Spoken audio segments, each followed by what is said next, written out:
Tomorrow night I call it the Manhattan Modern Symphony of Eccentricities. Oh yeah, what are we playing? Well, what we're doing is... You need another clarinet player? I could. He said to him, what are we playing? Before the night is over, we might. Well, I'm not playing in his section. I know. So the four pieces that I'm doing, we open with a little West Side Story to sort of bring all the elements together. Broadway, urban crime, cops, gangs, whatever. But then the four pieces that I'm doing under this heading of Manhattan Modern, they go together like a little symphony. And it's a work by Raymond Scott, Powerhouse.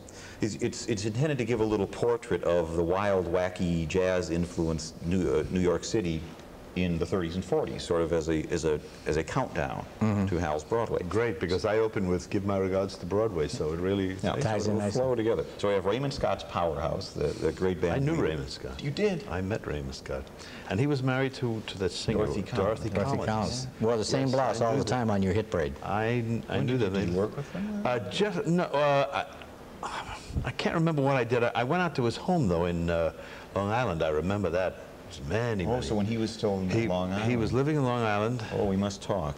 Well, I mean, it was so many years ago, I can't even remember what we did together. We must have done something. In any case, next. But he was so technologically. This guy, I wrote him a letter in 1978 because my dad, 40 years ago, it was 40 years ago this January, my dad brought home a little Raymond Scott, a 10-inch LP. And we were so fascinated with it. So in 78, I wrote him a letter.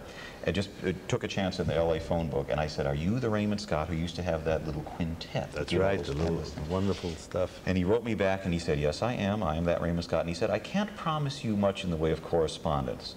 He said, "I've hard at work for the last 20 years on the Scottronium, an automatic composing machine."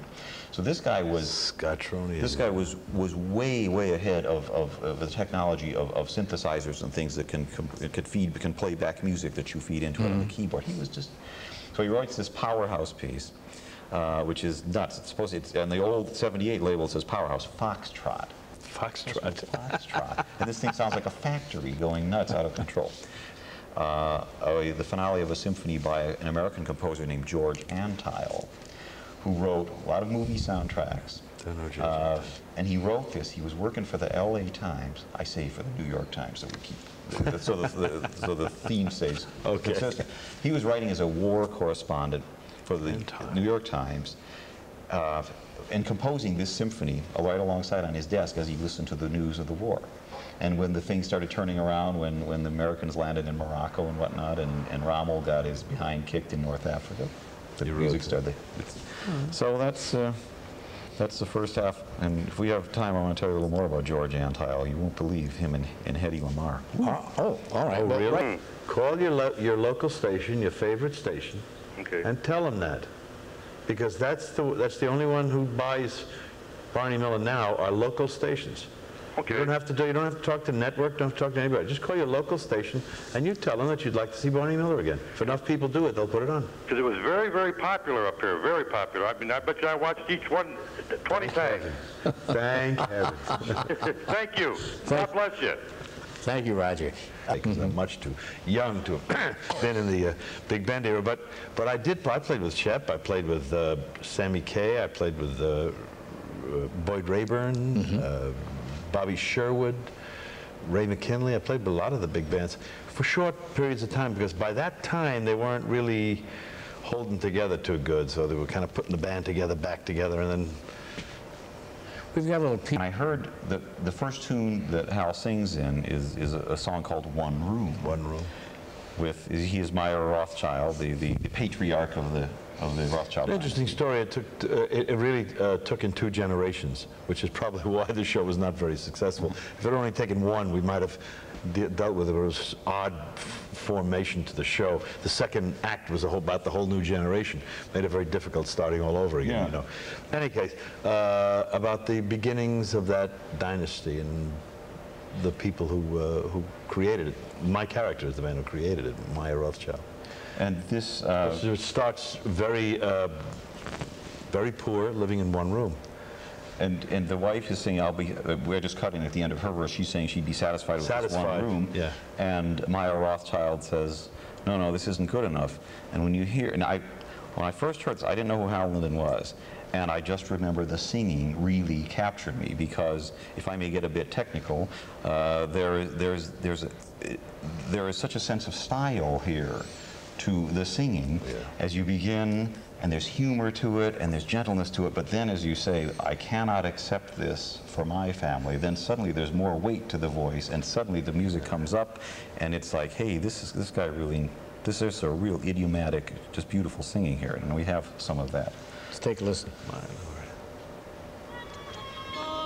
as mother and wife is all that I look for in life. One room I've seen on neighbors' wives, how quickly they grow old when the children come. In one room, a dozen hungry mouths, and not enough to fill even one of them. To settle for little, for most wives, that's fine.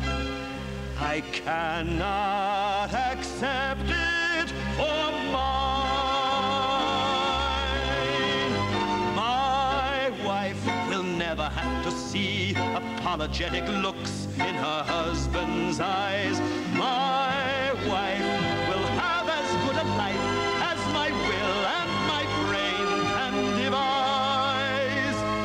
I was going to ask if he knew whatever happened to Jack Sue. Is he still living? Jack Sue died during the filming of Barney Miller. Oh, he did die. Yes, as a matter of fact, if there is extant a kind of wonderful memorial to Jack Sue that we did. There was a lot of controversy of how are we going to do it. Did we want to write in the story that his character died? Did we want to, you know, there were many choices that we could have made, and the producer finally threw them all out and said, no, what we're going to do is a direct memorial. And we turned to camera and said, hi, my name is HAL LINDEN. I play Captain Barney Miller, and I had the privilege of appearing with a gentleman named Jack Sue. And we did clips of Jack, and it was just touching, just wonderful.